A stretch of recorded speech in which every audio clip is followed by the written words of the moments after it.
Why deep thinkers are feared, not celebrated. Have you ever felt like the more deeply you think, the more distant you feel from others?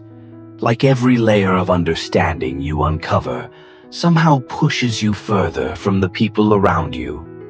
It's not your imagination. There's a reason deep thinkers often walk alone. Throughout history, the world has misunderstood and feared those who see beyond the surface. Not because they're wrong, but because they expose truths many would rather ignore.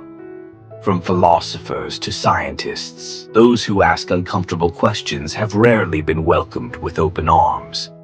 Why? Because deep thought doesn't just challenge ideas, it threatens the comfort that most people build their lives around. But let's dig deeper. Why does society instinctively push away those who think too much? The answer starts with how we, as humans, react to discomfort. Most people live in what you might call mental autopilot. Familiar routines, popular opinions, and surface-level thinking offer a sense of safety. But deep thinkers, they disrupt that. They ask questions like, why do we believe what we believe? What if the systems we live in are flawed? What if there's no real meaning at all?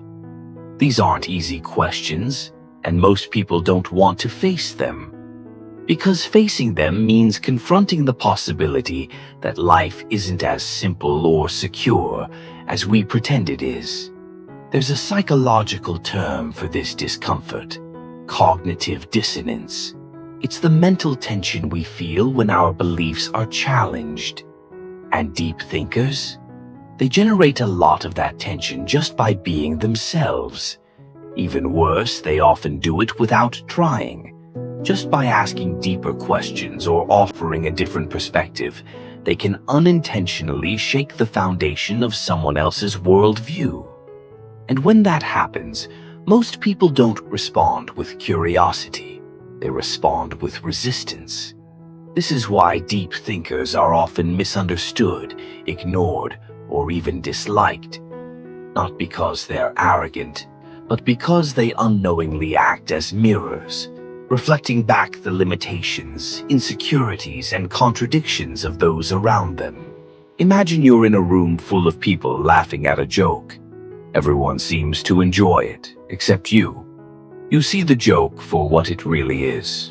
Maybe it's shallow or even cruel. And when you don't laugh, people don't ask why. They just label you as different or, worse, difficult. That's the price of deeper awareness. Disconnection.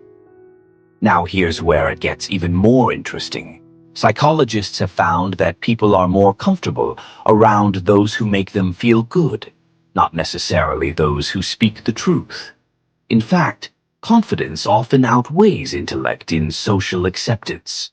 Someone who speaks simply but with certainty is more likely to be trusted than someone who speaks wisely but with nuance. This is why many surface-level thinkers rise in popularity, because they tell people what they want to hear. Meanwhile, deep thinkers, who see the complexities, the contradictions, are often dismissed as overthinkers or pessimists. But it's not all bad, because while deep thinking can feel isolating, it also leads to something rare: clarity. The philosopher Blaise Pascal once said, "All of humanity's problems stem from man's inability to sit quietly in a room alone." And yet, deep thinkers do just that. They sit, they question, they reflect. And while the world may not always understand them, they often arrive at insights that others miss entirely. So if you're someone who thinks deeply, who feels out of place in shallow conversations, who questions things others accept without thought, you're not broken. You're just tuned into a frequency most people aren't even aware exists. Yes, it's a lonely road, but it's also a meaningful one. Because while society may fear deep thinkers, History proves that they're the ones who move it forward, not with noise, but with truth, not with conformity, but with courage. So next time you feel like your thoughts are too heavy, too deep, too much, remember this: the world doesn't need more noise. It needs more thinkers like you.